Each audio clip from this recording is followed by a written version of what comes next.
Hello everyone, I am doctor जय शिरपरा, your biology teacher, और आप सबका स्वागत है आज के लेक्चर के अंदर। और आज का हमारा फाइलम है प्लेटीहेल्मेंट्स। फ्लैटवर्म्स के नाम से भी इनको जाना जाता है, और यहाँ पर एक फ्लैटवर्म मैंने दिखा भी रखा है और इसका नाम प्लेनेरिया है, जो आप लोअर स्टैंडर्ड में पढ़ चुके होंगे। तो चलिए शुरुआत करते हैं फाइलम प्लेटीहेल्मेंट्स से। सबसे पहले ही सिमेंट्री आ गई, और देखिए ये जो ऑर्गेनिज्म होता है ये बाइलेटरल सिमेट्रिकल होता है, बॉडी के एक फिक्स प्लेन से फिक्स होता है। यहाँ से अगर इसको मैं कट करूँ ऐसे, तब भी ये दो आइडेंटिकल पार्ट्स में डिवाइड होगा, left and right identical half. और फिक्स है कि मुझे सिर्फ और सिर्फ इसी प्लेन से इसको कट करना रहेगा, इसी फिक्स्ड प्लेन से। एक ही फिक्स्ड पोजीशन है, फिक्स्ड प्लेन है, वहां से कट करूंगा तभी दो इक्वल हाफ पार्ट में इसका डिवीजन होगा। इसीलिए हमने वर्ड बाइलेटरल, बाई मतलब दो, बाइलेटरल सिमेट्रिकल ये यूज किया है। अगर मैं इसको इस तरीके से काटूं सेंटर में से, तो इसके दो इक्वल टुकड़े नहीं होंगे, दो इक्वल हाफ पार्ट में डिवीजन नहीं होगा। रेडियल सिमेट्री में हमारे पास बहुत से ऑप्शंस होते हैं, हम उसको बहुत ज्यादा प्लेन से डिफरेंट प्लेन से कट करें तब भी वो दो इक्वल हाफ्स में डिवाइड हो सकते हैं। पर बाइलेटरल सिमेट्री में हमारे पास एक ही ऑप्शन होता है, एक फिक्स्ड प्लेन होता है, वहीं से हमें ऑर्गेनिज्म को कट करना पड़ता है। आगे बढ़े तो जर्मिनल लेयर आप सब जानते हैं कि जाइगोट में से बनने वाले सेल्स शुरुआत में लेयर्स का फॉर्मेशन करते हैं, फिर जाके ऑर्गेनिज्म उनसे फॉर्म होता है। तो इनमें ट्रिप्लोब्लास्टिक है, इसका मतलब है कि जाइगोट से जो सेल्स बनेंगे वो सेल्स बाद में 3 लेयर फॉर्म करेंगे। सबसे बाहर एक्टोडम, सबसे मिडल में अगर बात करें तो मीजोडम, और सबसे अंदर की तरफ का एंडोडम। और ये तीनों लेयर जो है वो बाद में अलग अलग ऑर्गन्स को फॉर्म करेंगे, टिश्यू जो बनाते हैं उन ऑर्गेनिज्म में टिश्यूज को फॉर्म करेंगे। तो पूरा ऑर्गेनिज्म बाद में इन्हीं लेयर्स में जो सेल्स हैं उनसे ही फॉर्म होगा। इनमें 3 लेयर बनते हैं तो ट्रिप्लोब्लास्टिक कहेंगे। अब मैं आपको बता दूं, शायद आपने नोटिस किया हो तो हमने एनिमल किंगडम में सबसे पहले पढ़ी थी स्पॉन्जिस का फाइलम पोरीफेरा। तो उनमें आपने देखा होगा कि उनमें जर्मिनल लेयर 3 नहीं थे, ट्रिप्लोब्लास्टिक नहीं थे, वो डिप्लोब्लास्टिक थे। सिलिंट्रेटा जेलीफिश का फाइलम डिप्लोब्लास्टिक था। इवन टीनोफोरा कॉम्ब जेलीज भी डिप्लोब्लास्टिक थी। ये पहला ऐसा फाइलम है एनिमल किंगडम का जहां से जर्मिनल लेयर ट्रिप्लोब्लास्टिक हुआ। और एक चीज यहाँ से आपको ये भी याद रखनी है कि प्लेटीहेल्मेंट्स मतलब कि फ्लैट वर्म्स, वहां से लेके हम इस चैप्टर में जो भी लास्ट तक कैटेगरी पढ़े, हमारी लास्ट कैटेगरी मैमल्स रहेगी, वहां तक के सारे ऑर्गेनिज्म ट्रिप्लोब्लास्टिक ही होंगे। तो आपको याद ही रख लेना है। तो जर्मिनल लेयर ट्रिप्लोब्लास्टिक होगा। चलिए आगे बढ़ते हैं। बॉडी स्ट्रक्चर इनका कैसा होगा, लेवल ऑफ ऑर्गेनाइजेशन कैसा होगा। तो इनमें एक नया लेवल ऑफ ऑर्गेनाइजेशन फॉर्म हुआ है, और वो है ऑर्गन लेवल ऑफ ऑर्गेनाइजेशन, जिसका मतलब है कि ये वो ऑर्गेनिज्म का ग्रुप है जहां से ऑर्गन्स बनने की भी शुरुआत हुई। ना सिर्फ इस फाइलम से जर्मिनल लेयर 3 हो गए, ट्रिप्लोब्लास्टिक हो गए, पर यहाँ से ऑर्गन्स बनना भी शुरू हो चुका है। मतलब टिश्यूज का ग्रुप बन चुका है, टिश्यू सिंक्रोनाइज हो चुकी है और ऑर्गन्स में कन्वर्ट हो चुकी है। यहाँ के बाद यहाँ से ऑनवर्ड जो भी ऑर्गेनिजम्स हम पढ़ेंगे उनमें भी ऑर्गन्स होंगे ही। आप लोगों ने देखा था कि स्पॉन्जिस में तो टिश्यूज नहीं होते बिल्कुल, सिलिंट्रेटा और टीनोफोर्स के अंदर टिश्यूज पाई जाती है, पर यह पहला ऐसा फाइलम है जहां से ऑर्गन लेवल ऑफ ऑर्गेनाइजेशन की शुरुआत हुई। इनमें ऑर्गन्स पाए जाते हैं। इनका बॉडी कैसा होता है, तो ये जो वर्ड है प्लेटीहेल्मेंट्स, वो इनके बॉडी स्ट्रक्चर को देखते हुए ही हमने रखा है। इनका बॉडी डोर्सो वेंट्रली फ्लैटन होता है, कागज की तरह डोर्सल सरफेस। अगर मैं ह्यूमन में बात करूं तो जहां हमारा बैकबोन है वो हमारी डोर्सल सरफेस है, और जहां हमारा माउथ है, जहां हमारी आंखें हैं, जहां हमारा नोज है, वो वेंट्रल सरफेस है हमारी। तो आप जनरली एंटीरियर और पोस्टीरियर सरफेस ऐसा भी वर्ड यूज कर सकते हैं। तो ये एंटीरियो पोस्टीरियरली मतलब किसी ने आगे और पीछे की तरफ से दबा दिया हो और फ्लैट कर दिया हो, वैसा लग रहा है, टॉम एंड जेरी में ऐसा ही दिखाते हैं कि बहुत बड़ा एक वेट होता है, वो टॉम के ऊपर गिरता है और टॉम पूरा एकदम कागज जैसा बन जाता है, फिर हवा में उड़ने लगता है। तो इनका स्ट्रक्चर वैसा होगा, ये एक्सट्रीमली फ्लैट होते हैं कागज की तरह। इसी वजह से आप देखो यहाँ पर वर्ड हमने यूज किया है कि इनकी बॉडी फ्लैटन है, फ्लैट बॉडी वाले। तो जिनका बॉडी फ्लैट है उनसे वर्ड हमने प्लेटी लिया है, प्लेटी मतलब फ्लैट। और यहाँ पर एक दूसरा वर्ड भी है हेलमेंट्स, जिसका मतलब होता है वर्म। इसका मतलब हुआ प्लेटी प्लस हेलमेंट्स मतलब फ्लैट बॉडी वाले वर्म्स। तो इस वर्ड का मीनिंग हुआ फ्लैट वर्म्स। तो मैं वापस एक बार और बता दूं आपको कि प्लेटी का जनरल मतलब हम फ्लैट करेंगे और हेलमेंट्स का मतलब हम वर्म करेंगे। इसका मतलब ऐसे वर्म जिनकी बॉडी फ्लैट है। तो इन ऑर्गेनिजम्स के ग्रुप को फ्लैट वर्म्स के नाम से भी जाना जाता है। तो बॉडी स्ट्रक्चर इनका हो गया। बॉडी स्ट्रक्चर में हम लोगों ने देख लिया कि इनका बॉडी काफी फ्लैट होता है और एक बहुत यूनिक फीचर अगर हम देखें, इनके पास हुक्स और सकर्स भी होते हैं। सकर्स सक करने के लिए होते हैं। इनमें से काफी सारे ऑर्गेनिजम्स ऐसे भी हैं जो पैरासाइटिक हैं, जो किसी होस्ट की बॉडी के अंदर रहते हैं और वहां से उनका खाना जिन स्ट्रक्चर की हेल्प से सक करते हैं उनको सकर्स कहते हैं।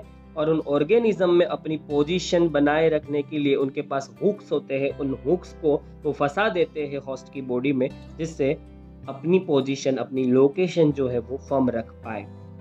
तो जो पैरासाइटिक ऑर्गेनिज्म है उनके पास हुक्स और सकर्स भी पाए जाते हैं। तो जैसे मैंने आपको बताया कि इनमें से काफी ऑर्गेनिजम्स ऐसे हैं जो डिपेंडेड होते हैं होस्ट के ऊपर, मतलब कि दूसरे ऑर्गेनिजम्स के ऊपर। और इनमें से मेजोरिटी जो ऑर्गेनिजम्स होते हैं वो एंडोपैरासाइट्स हैं। जनरली पैरासाइट्स दो टाइप के होते हैं, एंडो और एक्टो। अगर कोई ऑर्गेनिज्म किसी ऑर्गेनिज्म की बॉडी के बाहर के साइड चिपक के रह के उससे न्यूट्रिशन लेता है तो वो एक्टोपैरासाइट हुआ। और ये ऑर्गेनिजम्स एंडोपैरासाइट मतलब एंडो मतलब अंदर, ये अपने होस्ट की बॉडी के अंदर पाए जाते हैं। ह्यूमन बीइंग के अंदर भी ये ऑर्गेनिजम्स होते हैं और मोस्टली इन ऑर्गेनिज्म का जो घर है, हैबिटाट है, वो इंटेस्टाइन होता है हमारा।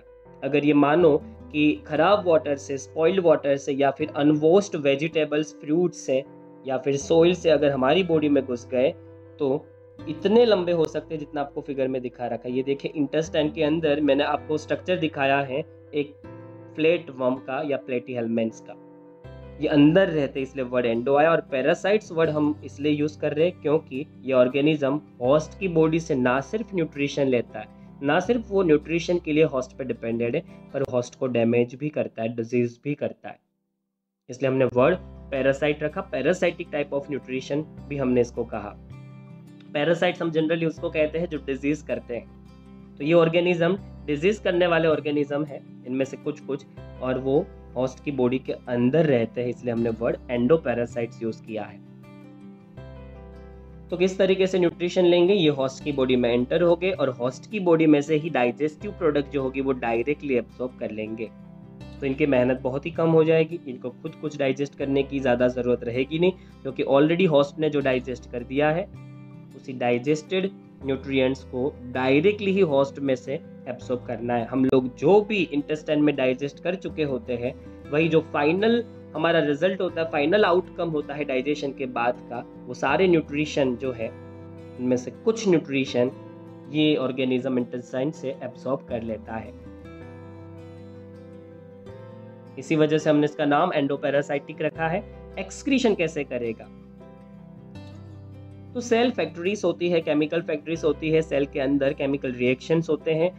इनको भी अपनी बॉडी को सरवाइव करवाने के लिए सेल्स को कंटिन्यूसली चलाते रहना पड़ेगा, एटीपी का प्रोडक्शन करते रहना पड़ेगा, खुद के बॉडी के कंपोनेंट्स बनाते रहने पड़ेंगे। और इसी प्रोसेस के दौरान सेल एक कचरा प्रोड्यूस करता है, एक वेस्ट प्रोडक्ट प्रोड्यूस करता है जिसको हम एक्सक्रीटरी प्रोडक्ट कहते हैं।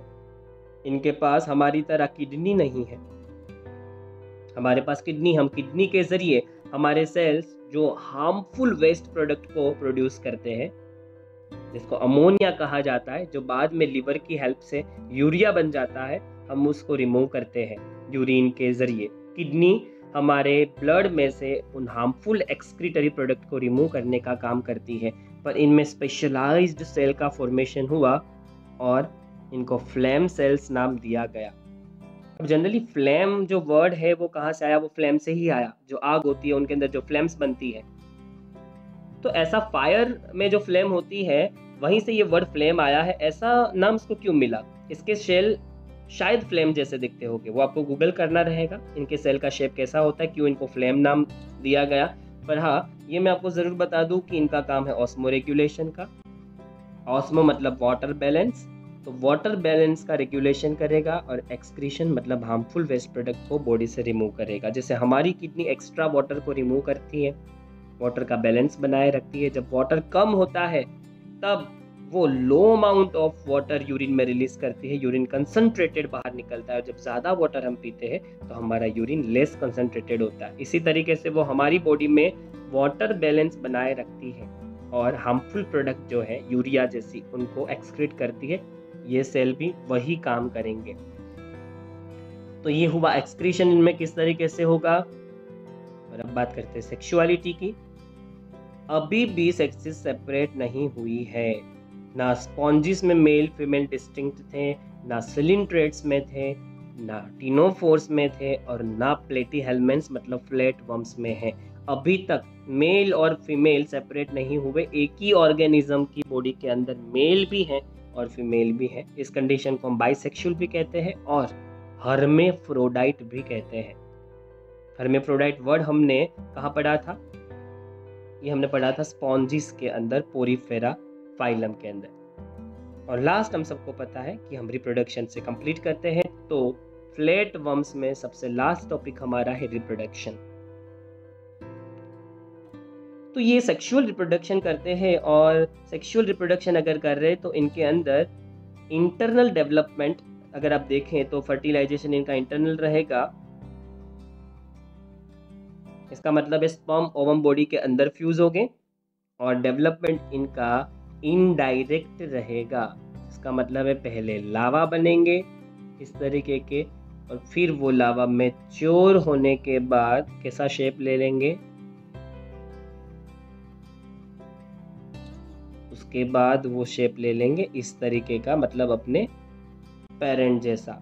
ये मैंने प्लेन एरिया बनाया, एक रफ इमेज। इसको हमने इनडायरेक्ट डेवलपमेंट कहा था। एक और यूनिक फीचर इस फाइलम के ऑर्गेनिजम्स के पास होता है, पर वो यहाँ पर दिखाया नहीं है, और वो है रीजनरेशन कैपेसिटी। अगर मैं प्लेनेरिया की बात करूँ तो प्लेनेरिया के पास एक्सट्रीम रीजनरेशन कैपेसिटी होती है। जैसे एक प्लेनेरिया बनाते अपने छोटा सा,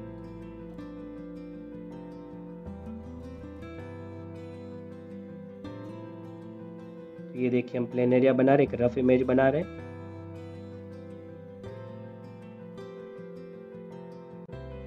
तो ये एक प्लेनेरिया है, और इस प्लेनेरिया के अगर मान लो ये पहला, ये दूसरा, ये तीसरा और ये चौथा लास्ट में, तो first second third and fourth ऐसे 4 टुकड़े में कर दूँ तो चारों टुकड़ों से छोटे छोटे प्लेनेरिया बनेंगे, और एक जो प्लेनेरिया है उसमें से हमें 4 प्लेनेरिया मिलेंगे इस तरीके के। तो प्लेनेरिया में एक्सट्रीम लेवल का रीजनरेशन देखने को मिलता है। फ्रेगमेंटेशन भी कह सकते हैं। इसकी बॉडी का छोटा टुकड़ा एक नए ऑर्गेनिज्म को बर्थ देता है, पर यह कैपेबिलिटी फ्लैट वर्म्स में प्लेनेरिया में देखने को मिलती है। अगर हम आगे बात करें तो यहाँ पर फिगर में आपको जो दिखाया गया है वो ऑर्गेनिज्म कौन सा है, तो एग्जाम्पल्स में देखते हैं। सबसे पहला एग्जाम्पल है टीनिया, जिसको टैप वर्म भी कहते हैं, और टैप वर्म ह्यूमन बॉडी में इंटेस्टाइन में इन्फेक्शन कर सकता है। ये भी वही है फेसियोला, जो ह्यूमन बॉडी में इन्फेक्शन करने वाला एक पैरासाइट्स है। ये लीवर में रहता है। अगर ये हमारी बॉडी में घुस गया तो फिर ये लीवर में जाके अपने आप को रिप्रोड्यूस करवाएगा। और इसका शेप भी देखिए किस तरीके का है, ये फ्लैट स्ट्रक्चर दिखा रहा है। यहाँ पर मैंने स्केल के साथ फिगर इसलिए रखी है जिससे आपको ये पता चले कि ये ऑर्गेनिज्म कितने बड़े होते हैं। साफ साफ दिख रहा है कि ये ऑर्गेनिज्म करीबन 1.5 सेंटीमीटर का डायमीटर रख रहे, सॉरी विड्थ रख रहे, और इनकी लेंथ करीबन हमें लग रही है 3 सेंटीमीटर के आसपास। इसका मतलब ये आंखों से देखे जा सकते हैं नेकेड आई से। पर हाँ, अगर ये ऐसे शेप के एकदम छोटे छोटे लावा है तब इसको नहीं देखा जा सकता। ये उसी फॉर्म में हमारी बॉडी में एंटर होते हैं, लावा के फॉर्म में, और फिर बॉडी में से न्यूट्रिशन लेकर ये इतने बड़े हो जाते हैं और हमारी बॉडी को हार्म करते हैं। तो ये थे फ्लैट वर्म्स, जिनको प्लेटी हेलमेंट्स भी कहा गया। प्लेटी मतलब फ्लैट, हेलमेंट्स मतलब वर्म। इसकी दवाइयाँ भी आती है, अगर किसी को फ्लैट वर्म का इन्फेक्शन है तो एंटी हेलमेंट्स ड्रग्स आती है, मेडिसिन आती है, उनको लेने से हम इन टैप वर्म और फेसियोला दोनों के इन्फेक्शन से बच सकते हैं और खुद को प्रोटेक्ट कर सकते हैं। तो इसी के साथ ये चैप्टर का ये टॉपिक प्लेटी हेलमेंट्स फ्लैट वर्म्स यहाँ पर खत्म हुआ, और नेक्स्ट लेक्चर में हम मिलेंगे एक नए वर्म्स के साथ। ये फ्लैट वर्म्स है। नेक्स्ट हमारा लेक्चर रहेगा राउंड वर्म्स, ऐसे ऑर्गेनिजम्स, ऐसे वर्म्स जो शेप में राउंडर है, जिनका सिलिंड्रिकल बॉडी है। तो चलिए मिलते हैं नेक्स्ट लेक्चर में एक नए फाइलम के साथ।